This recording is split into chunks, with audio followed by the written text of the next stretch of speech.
All right. Hi, everybody. My name is Steffi. I'm a sophomore here at the University of Illinois, and I am a journalism student, and I'm also the social media intern for the Office of Undergraduate Admissions. So welcome to our Ask Us Anything session. We're so excited to have you guys here and be able to hear from you. This is really an opportunity for you to ask one of our admissions counselors and a current student whatever you want, as it's called. It's Ask Us Anything, and get your personal questions answered. So just a little bit of like logistical stuff first so you can figure out how it works. On your screen, I have my personal computer open, so I'm looking over here. On your screen, you should see like a little grid thing of like 9 little boxes kind of at the top of your screen. If you click on that and click Q&A, then you should be able to see all the questions that people are asking. You can vote for questions. So let's say if you see somebody else has asked, does U of I make study abroad affordable? And you want to know the same thing and you want that question to be answered, click +1, and that'll tell us, oh, a lot of people want to know the answer to this question. And then at the bottom there, it should say ask a new question in like a green bar. And that's where you can just click on that, type in whatever you want, and we will hopefully get to all the questions. We have a lot here, which is so exciting. That is kind of it for the logistical stuff, I think. So I'm going to turn it over to Brian and Sivani. Why don't you guys go ahead and introduce yourselves? Hi everyone, my name is Brian Albertson. I'm an admissions counselor with University of Illinois. I am fairly new here in the office, but I really love being here, helping students find college for them, whether that's University of Illinois. Hopefully it is, go Illini. I'm very excited to help you kind of navigate this process. Please let us know your questions and I'll be happy to answer them. Hi everybody, my name is Sivani. I'm currently a junior here at U of I. I'm majoring in molecular and cellular biology, and I'm minoring in chemistry. It's commonly known as one of our pre-med tracks here. And I'm actually a blogger for the Office of Admissions. I've been a little bit silent because this is a really big year, but I'm very glad to be here, and I can't wait to answer your questions. Alrighty, so let's just start off with something really generic. Brian or Sivani, either of you could jump in. Why don't you just go ahead and tell us one of your favorite things about Illinois? Okay, I will go ahead and take this one. I moved around a lot, so I've seen a lot of America. Lived in Wisconsin, Illinois, and then some of the southern states too. I would definitely say one of my favorite things about Illinois is being able to see all 4 seasons in one academic year. And that's kind of ridiculous, but I absolutely love snow. Well, I'd say I love it the first couple of times, and then it's just something you walk to class in. But currently, right now, I mean, if you watch our University of Illinois Instagram accounts, you'll see that students are taking pictures of all the leaves around campus, and it's just gorgeous, and all of the colors, and even though the leaves are falling, you can see them all over campus, and it's beautiful. And then the snow pics, pictures of our main quad in the snow, the snowball fights. In the spring, it gets so nice to just lay out in the quad and study for a little bit. And I just love being able to see all 4 seasons. It really attracted me here. One of my favorite things about the University of Illinois is the students, to be very honest with you, and especially how involved and passionate they are for what they do. Working with Stephanie and Sivani, both very passionate students for helping other students out. And that's something that's unique about the University of Illinois is that our students are involved, and they're involved in their experience. And so you can see that from the research that they do, or internships, or the academic life that they're participating in. Students are involved and are learning a great deal through their experience here. Great. Alrighty.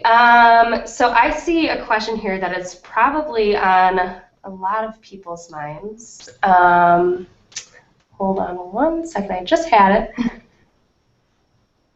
Oh, here it is. And I see it's got +3 votes. So Brian, I think this one's a little bit more for you. How important are the essays in the app review process? Yeah, so that's a great question. So as most of you know, hopefully, our application does require you to have 2 essays of approximately 300 words. The first one's going to ask you, why are you interested in the academic major that you're applying to? Whether you're applying to the Division of General Studies, then it will ask you typically, what are you exploring in terms of your academic interests? Now, the second essay will ask you to tell us about an interest or an experience that you've had to help us get to know you better. So through those 2 essays, what we're really looking for are a demonstrated passion for the field that you're going into and an understanding for that field. So what I like to tell students is if you're interested in going into biology or chemistry, we hope to see an essay that reflects your passion and your interest and understanding of going into biology or chemistry, maybe not music. So although that might show a different side of you as well. So it's kind of that balance. So but those are the types of things that we're going to be looking for, that passion for the field and an understanding of what you're going into. Okay, great. Another popular question we've got here is, what is your average class size? Is it different for the Honors College? So, Sivani, maybe you could talk a little bit about your experience of classes. U of I is a really big school, and I think some people, I know when I was an incoming student, I was afraid, like, oh, I'm going to have these gigantic lecture halls, and, I'm going to feel lost in the ocean. So, has that been your experience? I would say coming into my freshman year, when I wasn't too sure about the difference between a lecture and a discussion, I definitely had the same fears. I was very apprehensive. As a freshman, you get in for being biology. So there's different types of biology on campus, but everybody has to take this one basic class, and it's known as MCB 150. And it's taught in Follinger Auditorium, this huge, beautiful, gorgeous building on the south end of the quad. And so I walk in, and I don't know what I was expecting, but I look up, and there's a balcony, and that balcony's full. And I look around, and there's students everywhere. And I was like, I could fit my whole town in here. This is massive. So you do have these big lectures that you go to. I would say typically your general education classes or your really big, large freshman intro classes could span around 400 to 600 people. But that's no need to be alarmed. That's not a fact that you should be alarmed by, because once a week or twice a week, depending on the structure of the class, you have a smaller discussion. And this could be led by the professor themselves, or a teaching assistant, or a grad student, or sometimes even a really advanced undergrad. And that's kind of your typical high school class situation, where you're able to break down the concepts, you'll do some practice problems, you can ask them anything. And it's a very nice contrast between sitting in lecture and learning, because you're not really required to do a lot of things except absorb the information. Of course, you have readings beforehand and you need to come prepared, but when you get to discussion, that's actually when you're fleshing out the concepts and working through that. So discussion can typically be from, I want to say, 14 to 20 people. So even though we go to a very large Big Ten university, you're still getting a very personalized education experience. Okay. And Brian, you're kind of our numbers guy. Do you know what our average class size is? Yeah, let's go over those. So 94% of our classes here at Illinois have 100 students or less. So in the grand scheme of things, only those large lecture hall classes that Sivani was talking about only make up of 6% of our classes here at Illinois. Now, an even better number than that is that 2/3 or 66% of your classes in your freshman year have 30 students or less. So that's probably going to be more comparable for your experience in high school, in that you are going to be in some smaller size classes. Those are available on our campus, and so those are absolutely available to you. And something I want to touch on with those larger hall classes too is that, correct me if I'm wrong, Sivani, but those are the types of classes and those are the opportunities where you get to interact with world-renowned faculty who have written books, filmed movies, published articles. So it's not just some no-name professor standing up there. These are like world-renowned people that we should be putting in front of the room in front of a couple hundred people. Yeah, and I love having a lecture taught by somebody whose name that you could recognize, even if you don't go to U of I. Exactly. For example, one of my microbiology courses is actually taught by the state of Illinois' representative to the CDC. So during this whole recent Ebola scheme, or outbreak, or I don't know why I said scheme, this whole scenario, they actually called her in and she put class on hold for a little bit. So that was absolutely ridiculous, knowing that these people are not only very famous but very popular within the realm of education. So I feel honored to Cool. be in a class with them. Part two of that question, I think, Brian, this might be more for you. Is the class size different for the honors college? Yeah, typically no. Typically honors classes are going to be the same classes. I believe you will have a few different course offerings to choose from, but I mean, they're not going to be the large lecture hall classes because they're not going to put all of the honors students in one lecture hall for one class. However, I think it's going to be pretty comparable. Okay, great. Alrighty, let's see. Our most popular question right now, I was going to save this for the end, but it looks like it's getting more and more votes, so I'll ask it now. This is from Lindsay Hill. When will we find out if we got in? That's a great question that I'm sure everybody's wanting to know. So I'm going to do a screen share real quick just so we can go over that because it's on a great place in our website. So we're going to go on to our website. I'm going to share that. So you should all be able to see my website, or the admissions website. This is not my website. So if we go up to the Apply tab here, down to Dates and Deadlines, we'll click there. Now these are our application filing periods. So it depends on whether you're a freshman or a transfer. I'm not sure if we have any transfer students in the audience tonight, but I want to make sure we're covering all our bases here. Our freshman applications, we will let you know if you actually scroll down here. We'll let you know on February 13th, 2015. So whether you applied for the priority honors filing period, or if you applied by December 1st, our regular decision period, everyone will find out on February 13th, 2015. Now, if you're a transfer student, you'll be notified of a decision by mid-December 2014 at the very latest, and so that's for the spring semester. So that is when you will find out. If you're a freshman student, February 13th, 2015. All right, so for Lindsay and everybody else out there who +1 that question, mark your calendars with a big red circle or orange because we're February 15th, or sorry, 13th. 13th. Yeah, and let me add on. For some reason, sorry. Let me add on to that real quick. So February 13th is the date. You will get an email telling you that your decision is available through your MyIllini account. So you'll have to log into your MyIllini account to view that decision. Awesome. All right, thank you, Brian. All righty, let's see what other popular questions we've got going here. All right, this question comes from Steve. He wrote, I hear that U of I is a great school for research. Would undergrads, specifically freshmen, be able to get involved? Which majors have opportunities available?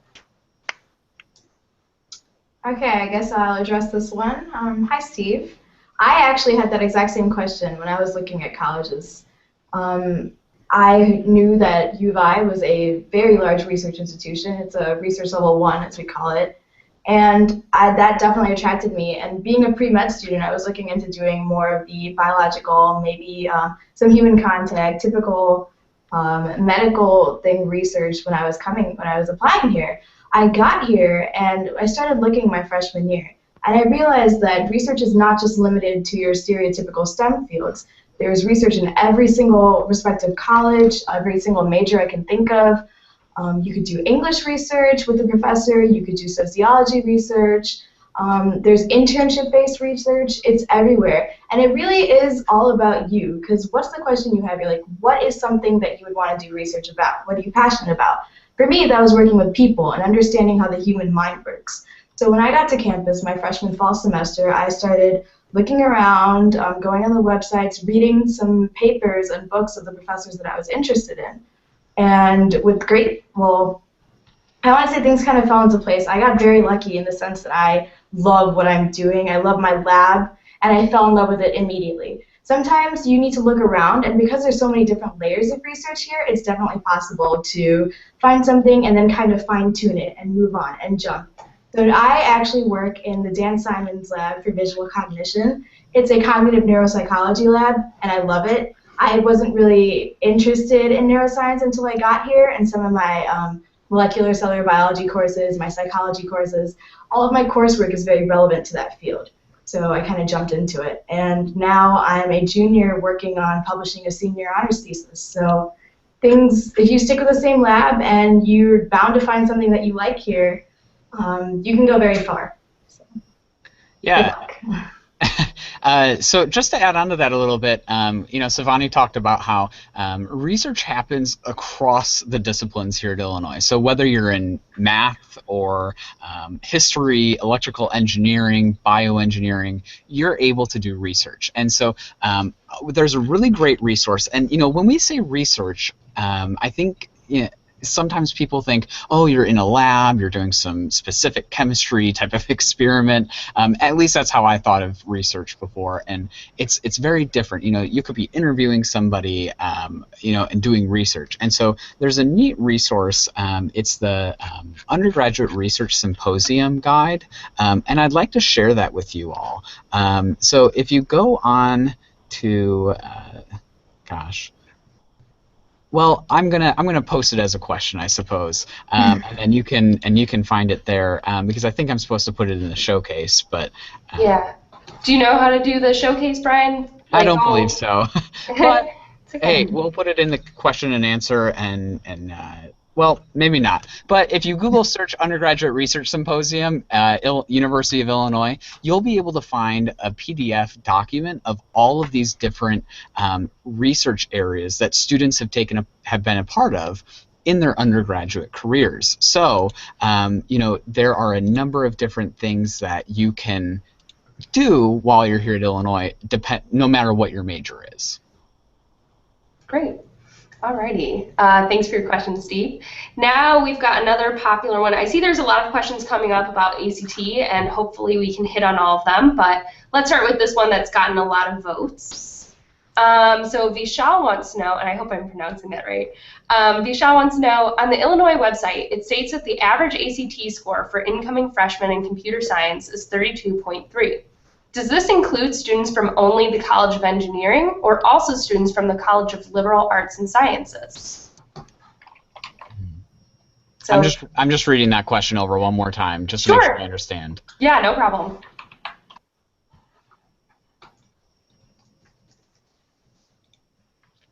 Okay, so if it's, I'm not exactly sure where that is located on our website. If it is I'm guessing it's going to be the College of Engineering, to be honest with you. So when we report numbers like that, it would be separate from those programs because they are from two separate colleges. I can't say for certain because I'm not sure what website you're speaking of, and I don't want to misspeak to that. So if you have a chance, put it in, and maybe we could look at it. But I'm going to guess that it's a College of Engineering. Okay, thank you. Alrighty, let's look for another question now. Okay.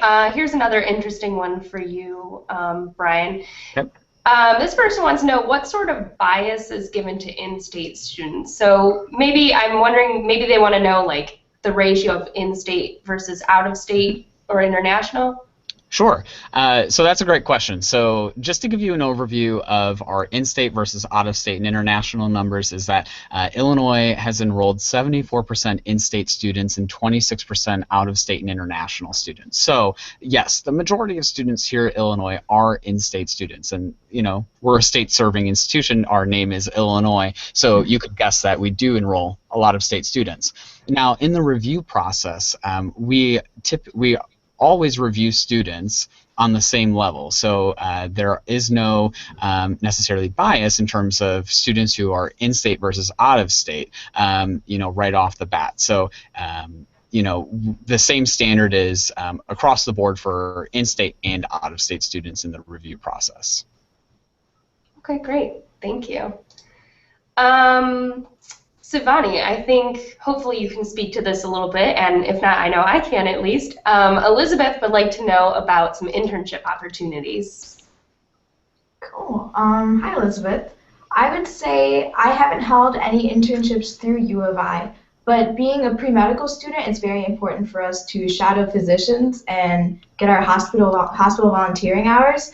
So there was a program that I used through my school, the School of MCB, and it was a physician shadowing program where they would match you to it. So this question would actually be better suited to someone like Stephanie, but the internship availability here is phenomenal. With our Career Center, we have a resource called iLink. I haven't used it because I'm not looking for an internship right now, but if you post your resume, it's employers who are looking specifically for University of Illinois interns. And they're also posting jobs up on there. So there's definitely resources available.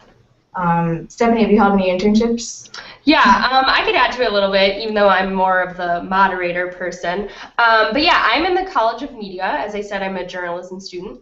And I believe each college has a faculty or staff member who's specifically designated to career services, and internships fall under that. So I know my college has been really helpful.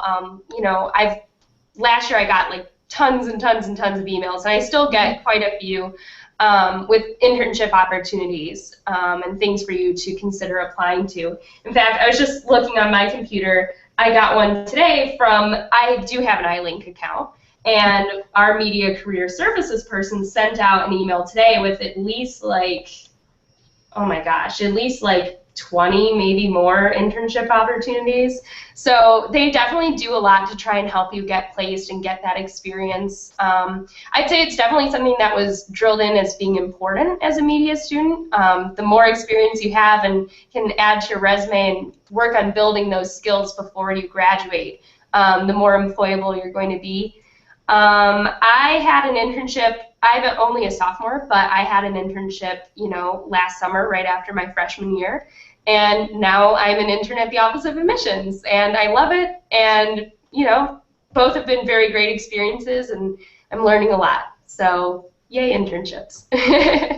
And before we move on to the next question, I just wanted to clarify that even though my college doesn't stress internships for students who are in like a pre-health field, our emails are full of opportunities like, hi, come hear this doctor speak, or hi, come apply to this shadowing program, or hi, here's a series on, you know, building an effective application to get into grad school or medical school or dental school. So the personalized attention that you get in the realm of searching for careers and your time after U of I is incredible, and it spans across all of the colleges. It's not just like a media thing, maybe promoting internships, but for maybe a pre-health student promoting a medical school acceptance. So that's my end goal.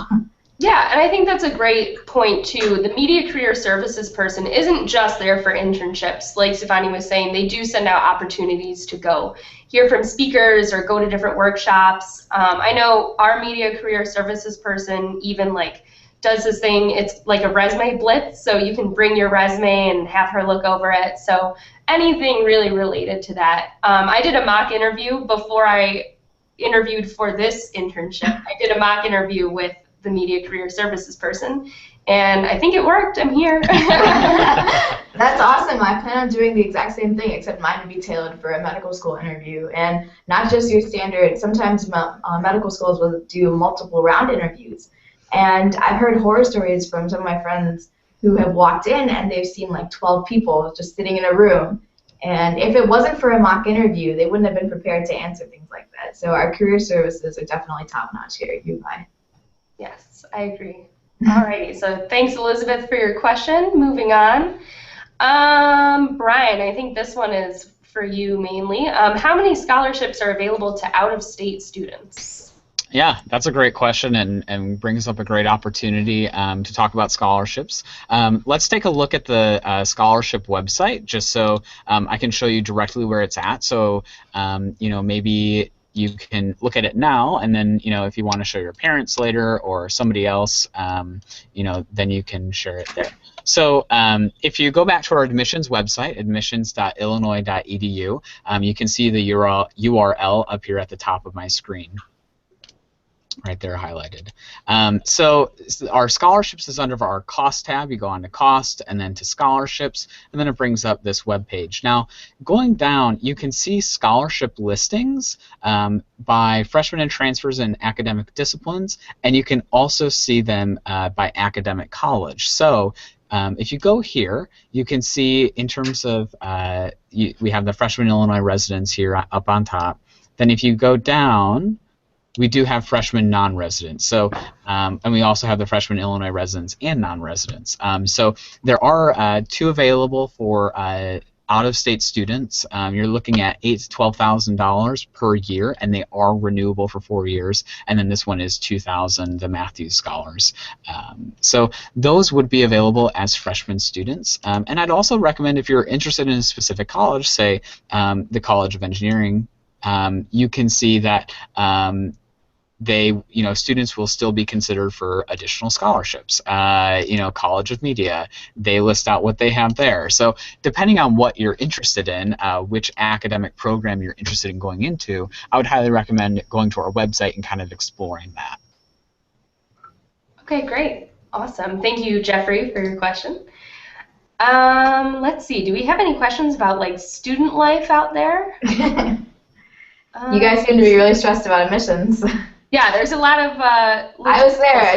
It's been such a long time, and you get so acclimated to the college student lifestyle and it's nice working through admissions and having the blogs and be able to see that, oh wow, 2 years ago I was exactly in your seat. No, 2 years ago, 3 years ago, I was applying to colleges. Yeah, and the process. Visiting U of I. The process actually visited on Halloween in that short amount of time. So, all right. Here's a pretty simple question. I think, Sivani, you could handle this for us. For students at Illinois, what does the school year look like? Is it a semester system? When are the breaks and finals? Okay. We are in a semester system. So we're currently nearing Thanksgiving break.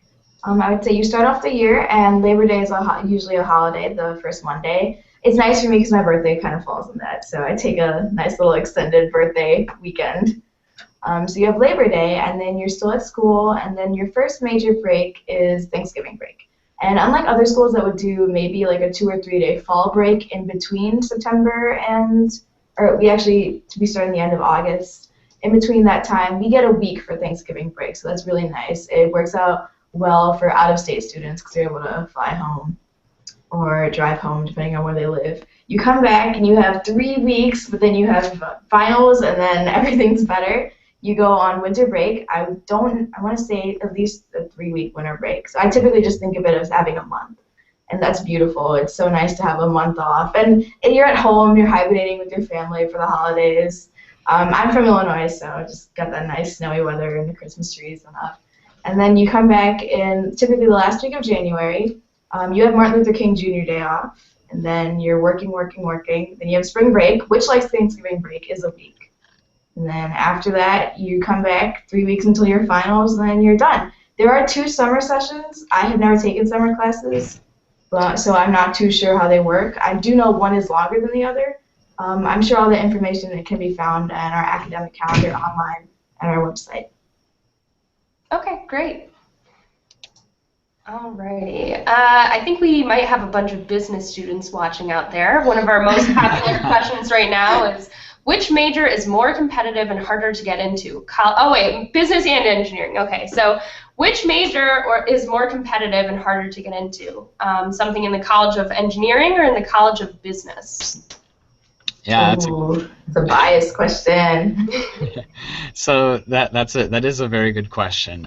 So both programs are very extremely competitive to get into here at the University of Illinois.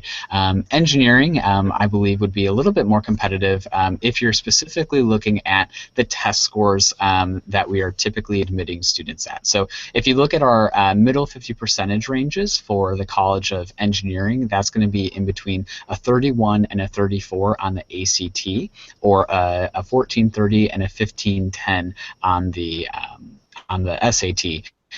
Without the writing. Now, if you're looking at the College of Business, that's going to be an ACT of in between a 29 and a 32. Now, just because you're not within those ranges doesn't mean you can't be admitted. We admit 25% above that range and 25% of students below that range. So, and that's only one factor of your application. So now, does it so it looks more competitive on the whole for engineering, and I would say that is true. Just a more competitive process than the College of Business, but both are very, very competitive, kind of on the same level. But many students do get admitted to those majors. I want to remind everybody that it is a holistic review process, so we're not just looking at your test score. We're looking at what courses you've taken in your high school. Have you taken advantage of the rigor within the courses that you've had offered to you? We'll also look at what you've been involved in, because what we know about your leadership ability is that if you're a leader in your community today, you'll be a leader here on our campus as well. And then we'll also look at your 2 essays of approximately 300 words because, like I was saying earlier, that shows us your demonstrated passion for what you're going into and your understanding of what you're going into as an academic major. So, we take all of those into consideration when we're reviewing your application. Okay, great. We had a follow-up question about essays that I am searching for real quick right now.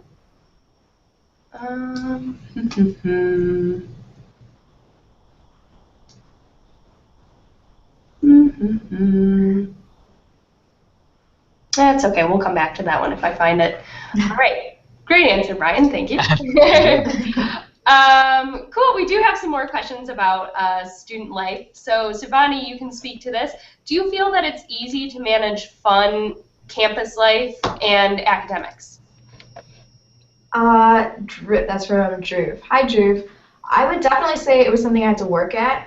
Coming in freshman year, I was so used to the high school lifestyle of, have class from a certain period of time, do your extracurriculars, maybe do sports afterwards, and you get home, you come home, you have a little bit of homework. I understand people who are in AP classes want to kill me right now. I was exactly in your position. I know how much homework that you had. But it was easy to get into a routine. And college is not like that. You don't have a set schedule. You'll have classes that'll meet maybe Monday, Wednesday, Friday. Sometimes you'll have a class that meets once a week. So since you're really designing your own schedule, it's sometimes easy, and this typically happens with freshmen, to neglect to or pencil in a couple of hours of study time. I'm actually a TA on campus. In the College of LAS, we have a class for all of our incoming freshman students, and it's known as LAS 101. And it's a beautiful class. I wish I could go back and take it, even though I'm a junior and I'm a teacher right now. But it helps freshmen work on scheduling and basic skills that adjusting to a college campus, that's something that you need to work at. So I would say after going through my freshman year and even a little bit of my sophomore year and realizing, okay, I need to schedule in time where I need to study, schedule in time for my classes, schedule in time for my job, working out, and then actually I was scheduling eating too, just because I really and I like knowing when I have everything. And sometimes I like to schedule in Netflix, typically in weeks where I don't have exams. But once you know your time management skills are going to be okay, it's very easy to have fun in college and take advantage of all of the awesome places on campus. I went exploring a lot, I still do, and there's still places on my list that I need to see. Like, I missed the Japan house. I believe they closed for the winter. So just little things like that I look forward to. And one thing I do say and suggest to my students as well, try to schedule in one big fun event per month. Or a lot of people will do it per week, but sometimes when I get really busy, it's nice to know, okay, I am doing an ugly Christmas sweater party with my club, my RSO, and it's coming up in 2 weeks. It's just work through these exams and get all of your homework done, and then you can have a really fantastic time and be stress-free. So get your time management in check, and everything else will fall into place. Great. Awesome. So kind of a related question. This person wants to know, what are the highlights of Champaign-Urbana? Ooh, I did not know. The question is, I did not know the existence of the Urbana-Champaign area. Yeah, okay. Yeah. So what are some of your favorite things to do, both on campus and off campus? And Brian, I know you live off campus. You could speak to that too. Yeah. I will kind of start to the on campus and some of the really popular student locations. So there's 2 towns, Urbana and Champaign, and our main quad actually diagonally cuts between Urbana and Champaign. That's really cool. That's why we have these 2 awesome cities that we can explore. I think they're called micro communities. I don't remember the exact word the website refers to. Micro-urban. I think they say micro-urban, yeah. I remember hearing that as a prospective student. So. Yeah, I was reading. I was like, oh my gosh, what is micro-urban? That sounds so cool. On campus, I really love going to Krannert Center for Performing Arts. When I was in high school, as a high school student, I played flute in my high school's wind ensemble, and I played there once my senior year, and I just fell in love. It's acoustically perfect, and you have this amazing opportunity getting a $10 student ticket to absolutely every single event. Whether it's, I don't know, the Trans-Siberian Orchestra or the Chicago Symphony Orchestra or cultural dances. I know the Russian ballet comes every single year. They do the Nutcracker, and I'm really looking forward to going to that. So for really, it's a very nice, chill atmosphere, and it kind of puts you in a perspective like, oh yeah, I'm a college student, but I'm also able to enjoy all of this on a college student's budget. So there's that. Green Street is kind of our central location. It has all various shopping, it has various stores and restaurants, so it'll have a typical college vibe. You'll see a lot of students walking around in their U of I sweatshirts, getting to their classes, or grabbing a bite between classes. I would say that I have been to downtown Champaign several times. Everything's a bus ride away. We have this awesome bus system, CUMTD. It stands for Champaign-Urbana Mass Transit Department. I don't know what the D stands for. I think district. District? Yep, district. Yeah, I just refer to it as CUMTD. Everything is a bus ride away. So if we just feel like, if me and my roommates feel like escaping, we'll just hop on a bus and go grab dinner in downtown Champaign. They have an amazing cupcake store. It's called Cream and Flutter, and I highly recommend it to everybody. It looks like you just stepped into somebody's Pinterest. It's really nice. I like it a lot. So there's that. Urbana has a sweet corn festival at the end of August, so we go there. The corn is fantastic, and it's nice to see people with their families too. When you're in college for a very long time, you see students, and sometimes I like escaping from that. So we go to the Sweet Corn Festival, and they also have several small music festivals that attract a lot more people than you think that actually do know the existence of the Urbana-Champaign area. Brian, what are some of your favorite off-campus hangouts? Yeah, well, I kind of wanted to go back to that micro-urban idea real quick because I actually have a Post-it note on my desk of the definition of micro-urban, so I was just going to read it off for everybody. It's a highly uncommon set of desirable attributes normally exclusively associated with a larger metropolitan area, and that is what Champaign-Urbana is. And kind of getting back to even everything that Sivani said, and I'll add a few more, whether you're going to the Japan House for a tea ceremony, the Chicago Symphony Orchestra on our campus, whether you're going to a farm-to-table restaurant where the food literally comes from the farm and straight to your table. I mean, it goes through the kitchen. Don't worry. You don't have, muddy beets on your table, but you have, really fresh food arriving at your table. Whether you're going to a new Asian cuisine restaurant or a world-renowned lecture or anything like that, all of those desirable characteristics are found here. And the neat thing about that, and what that really says about our campus, is that it's really a global community. So as you have heard all the things that are available here, it's different perspectives around the world coming together, and that's part of the diversity of a world institution like Illinois. Great. All right. Thank you for your questions. I see there's a couple duplicates here, so I might just click through that super quick. Some of the things to do around town. Okay. We have some questions about student housing, actually. So first, I'm going to kind of combine two separate questions. So you might see them switch really quickly. But first, Brandon wants to know what percentage of freshmen live in public housing versus private housing. Excuse me.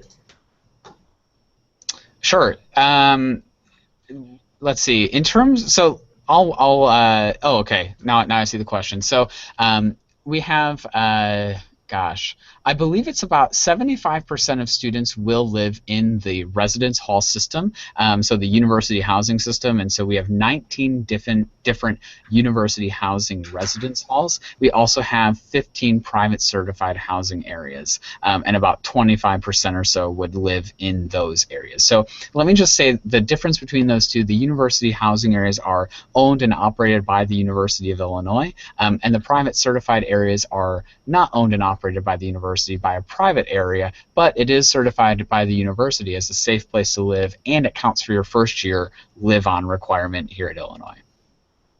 Great. And Sivani, why don't you tell us a little bit, what's it like living in a residence hall? It was definitely something that I looked forward to growing up and going away to college. So that was great. I think maybe 3 minutes after my parents dropped me off, the waterworks started. But the dorms really do become your new home on campus. And it got to the point where whenever I would call my parents back and say, "Oh, okay, Mom, I'm going home," she'd get mad at me and be like, "No, you don't live. This is your house here." So that's really common. I found some of my best friends in the dorms. The advice you get, the fact that everybody lives so close to you, everyone is always there. The advising network with the RA system, and then you have an MA. So you have your residence advisor, or yeah, resident advisor. That's an RA. It's typically an upperclassman, and he or she will do the stereotypical things where like posting bulletin boards, but there's so much more than that at U of I. The fact that they make themselves more accessible to students, and they have an open door policy. So they're there if you need to talk about any pressing questions, if you're feeling homesick, or they're there if you really want to heat up a can of soup at 2 in the morning and you don't have a can opener because you forgot to pack one. So just little things like that. I actually lived in private certified housing my freshman year, and the dorm that I lived in was renowned for having larger rooms, so that was great. I lived in a triple, and I did random roommates. So I would recommend doing random roommates just because the people that you get to meet and are not people that you'd be able to meet if you just signed up with maybe like friends that you knew. But the choice is yours. I still keep in contact with my roommates from freshman year. It's nice to see how different we've all gotten. And some of my current roommates are actually friends that I met in my dining hall.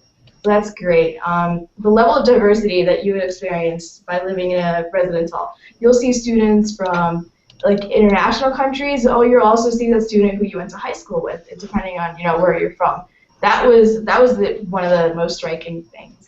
Knowing that down the hall there's a girl from Egypt, or maybe a boy from London or something like that. Someone with such a different story than mine that you can learn.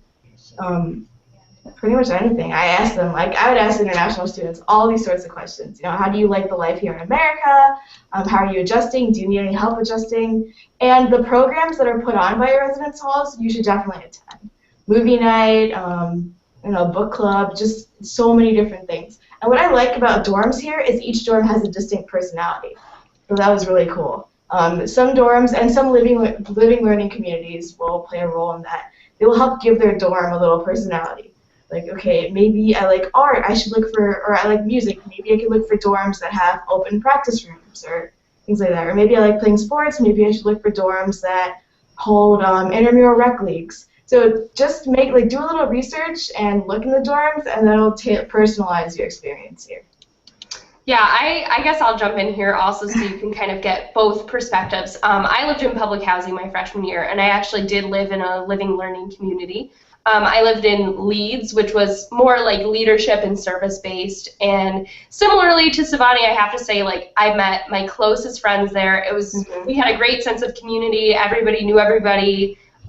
People would sit with their doors open, and everybody lives in these hallways, so you walk by, you see an open door, and you pop your head in and say, "Hey, how's it going?" Show off your decor, baby. Yeah, decorating of the dorm, that was huge for me my freshman year. Yeah. It was nice having roommates that were able to pitch in too, so we were really we believed our dorm was like a masterpiece. Yeah, and something I know that is available in public housing that I don't know if the private certified residence halls do this also, but like I said, I'm a sophomore, and I am actually still living in one of the public housing residence halls. It's a beautiful new hall called Nugent, and I tell people it's like living in a hotel. It's absolutely gorgeous. And the university actually let us do what's called a room block. So when you apply for housing, you can get a group of your friends together. I believe the minimum requirement was 8 rooms worth of doubles or something like that. I don't remember exactly, but basically all the people that I loved living with from my freshman year, and I know this was popular throughout my living learning community, people would do these room blocks, and so now it's just having all my friends from freshman year all in one hallway. And so I room with somebody from my freshman floor, and all my neighbors are from there too. So definitely a great experience. Going back a little bit academic now, I see a lot of people want to know how common and feasible is it to have a double major at the University of Illinois? Okay, I guess I'll answer this one. It is a lot. It's very popular to hear students who are double majoring, who are minoring, and double majoring, who are double minoring. It's just one of the benefits of going to a school that is just so top notch. I've already said that word, but I'll say it again. It's the best way to describe it. I actually was a double major for a brief period of time. I double majored with molecular cellular biology and psychology. It's not a minor here at U of I, but the major works so well with what I'm interested in, which is, cognitive neuropsychology and understanding how the mind works. So it's very common for pre-med students to do that, but also students in humanities love double majoring. And it's not just a major within the same college. You could actually double major within 2 different colleges. So there's students who are engineering majors who are also double majoring within the School of Music. So different like that. Side note, I'm actually not a double major anymore. I picked up a chemistry minor, and I plan on graduating early. So what I want to do with my research and my shadowing and my time off was more feasible to a chemistry minor than a double major. But if you were interested in it, definitely do it. That's something you can add even your sophomore, freshman year. I think 1 out of every 3 students switch their major here. And I've seen it in my friends. We've had 3 friends, or I have more than 3 friends. But if you pick a random sampling of 3 of my friends, you'll see that 1 has definitely changed their major. So, and adding a major also stands into that. So I was that one for a brief period of time. So Brian, I want to hear some stats from you. But first, I have a question. Sivani keeps mentioning pre-med. Is pre-med a major? Oh, that's a great question. Thank you for bringing that up. So, sorry. Okay. So pre-med, pre-vet, pre-dentistry, pre-law, anything that has before a word or a discipline, that is what we like to call a pre-professional program. So a pre-professional program is not an academic major. It's a pre-professional path to help you gain entry into a professional school, such as law school, veterinary school, dentistry school, medical school, all of that. So typically, when students say that they have a pre-law, pre-med type of pre-professional path, typically students are taking a specified curriculum to gain entry into those professional schools. So they'll have an academic advisor in their academic college where they're doing their academic major. So for example, biology and chemistry for say pre-med, but they'll also have an advisor for their pre-med services. So whether that's gaining classes for that pre-professional program or helping gain admission into those programs, so you'd have a separate advisor to help you out with that. Now, what I'll say about our professional programs here at Illinois is that they are also top-notch, as how Sivani would say it, they're top-notch. They are top-notch. So pre-med specifically is 10%. Our admittance rate into med school is 10% above the national average. So we're at 49.9%, and other schools that are about 40%. The national average is at 40%. So we do a very good job of preparing students through their experience here at Illinois to gain admission into med school and many of our other pre-professional programs.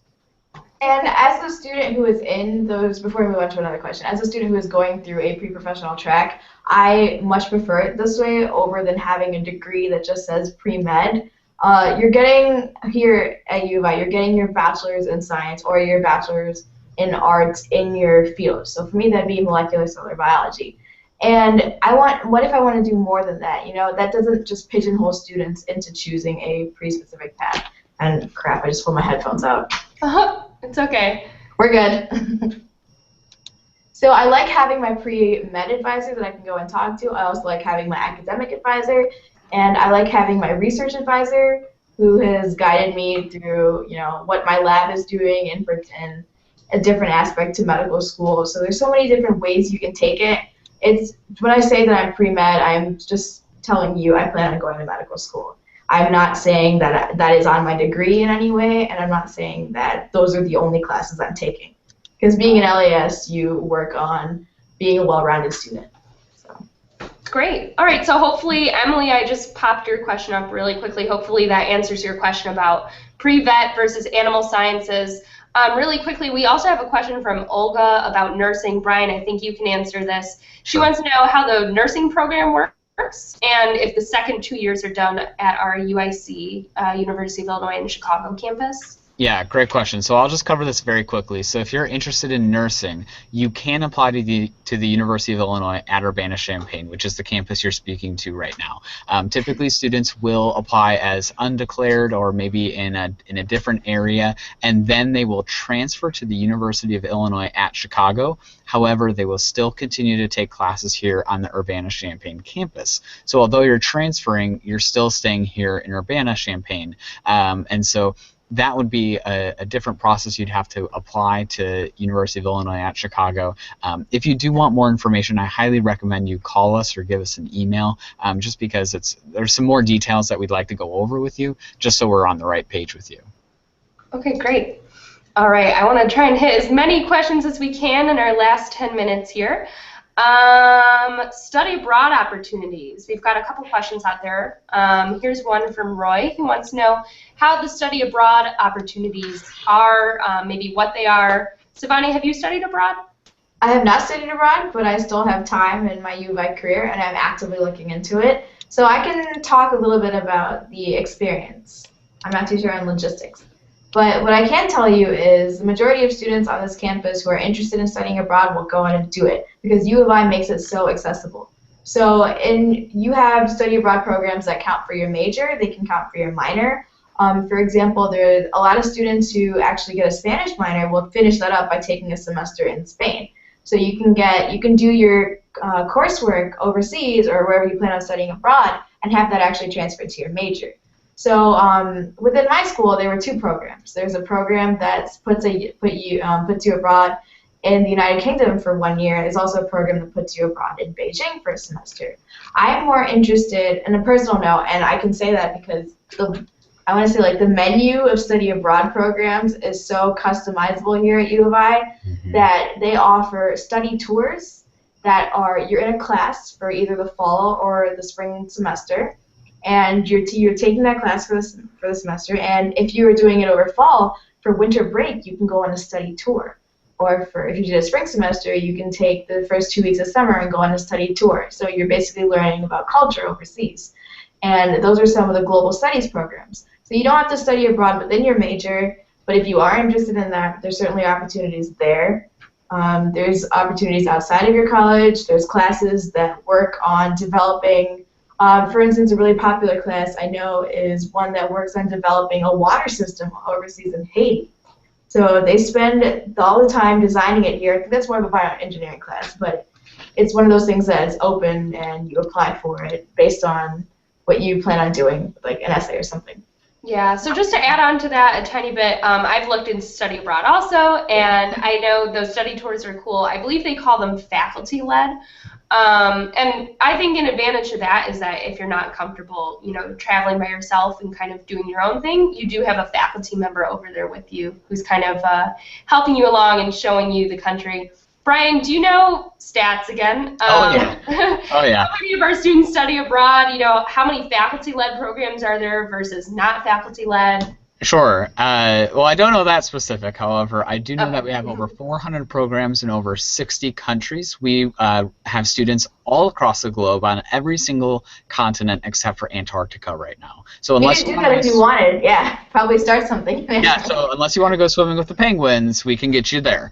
About 25% of our students do participate in study abroad every year. So that is 8,000 people of 32,000 students here at the University of Illinois who study abroad every year. So how cool is that? So that kind of goes back to that global piece, right? That global education here at the University of Illinois. Now, I was just looking on the website. I can't screen share this with you right now because that kind of went down on my site, but I'm looking on it.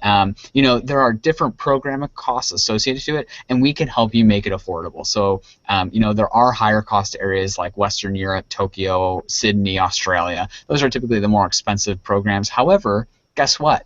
There's scholarships available. So even if, just like there's scholarships going to college, we can get you scholarships for studying abroad as well. Yeah, I think I wouldn't let cost hold you back just because the number of scholarships. So I've been to several of the study abroad sessions. They offer them multiple times a year. They have study abroad fairs. And as soon as you go to a table that you're interested in, the first thing they'll tell you is apply for this scholarship.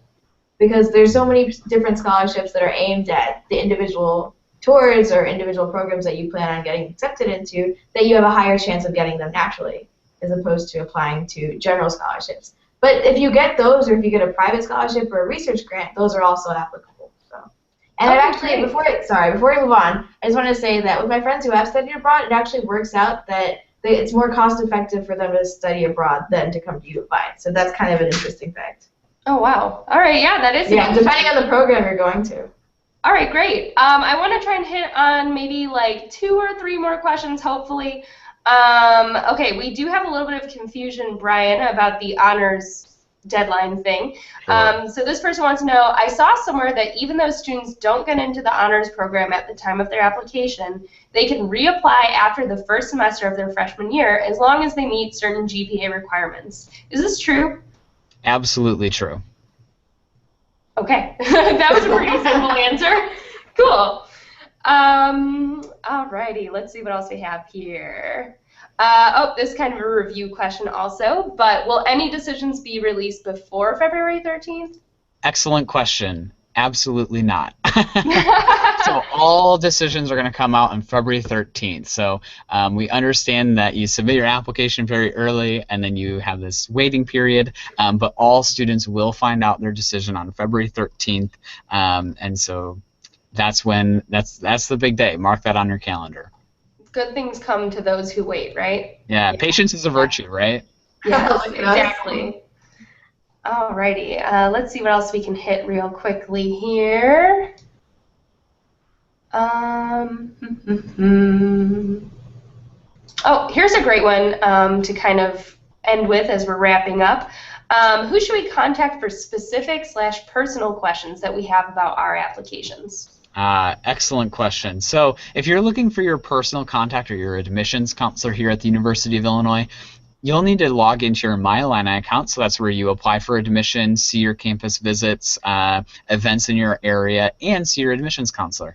You can directly email your admissions counselor through that website, and that is the best person to answer any of your questions about your application or anything about the University of Illinois. You can also call our general admissions office line, so if you want a more, a phone conversation or a quicker response, send us or give us a phone call. Our phone number is listed on our website. It is, I can tell you right now, but I don't know how many of you actually have something to write with right now, but it's 217-333-0302, and we can help you, get the questions answered that you have.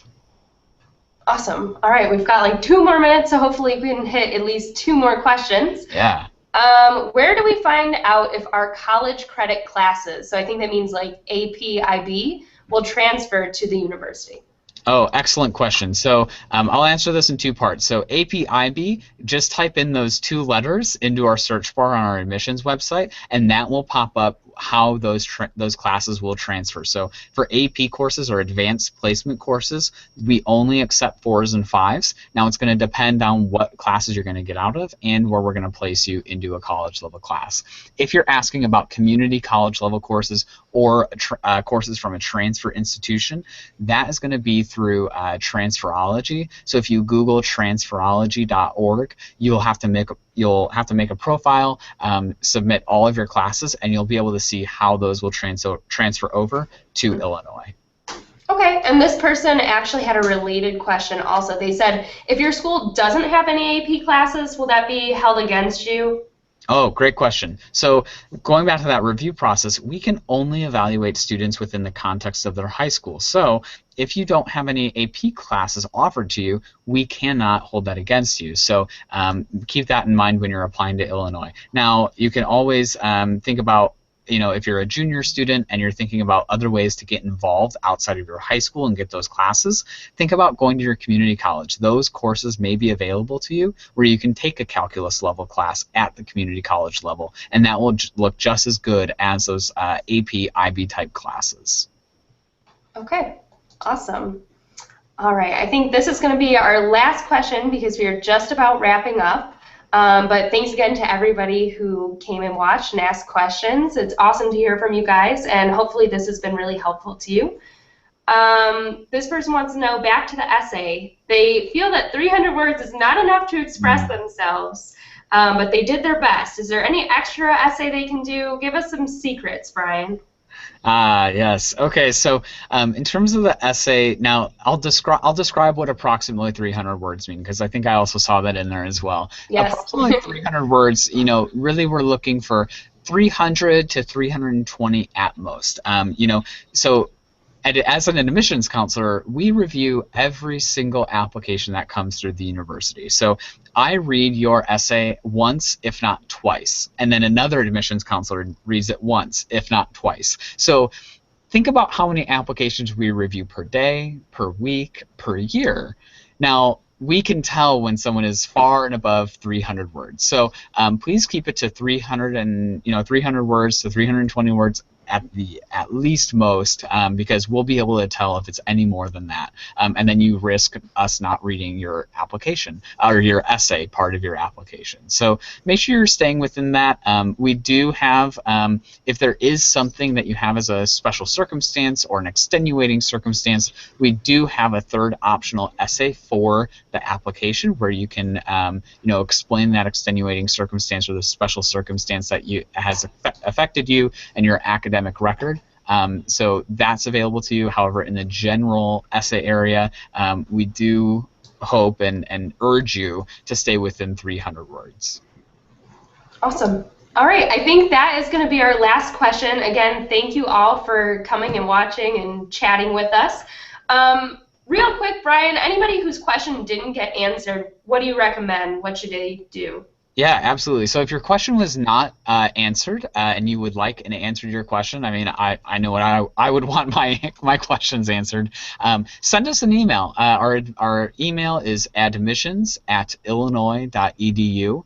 You can find that on our website as well, and we'd be happy to help you out. Or you can, like I said earlier, give us a phone call, 217-333-0302. We're open Monday through Friday, 8:30 a.m. to 5 p.m. So we look forward to speaking to you, and go Illini.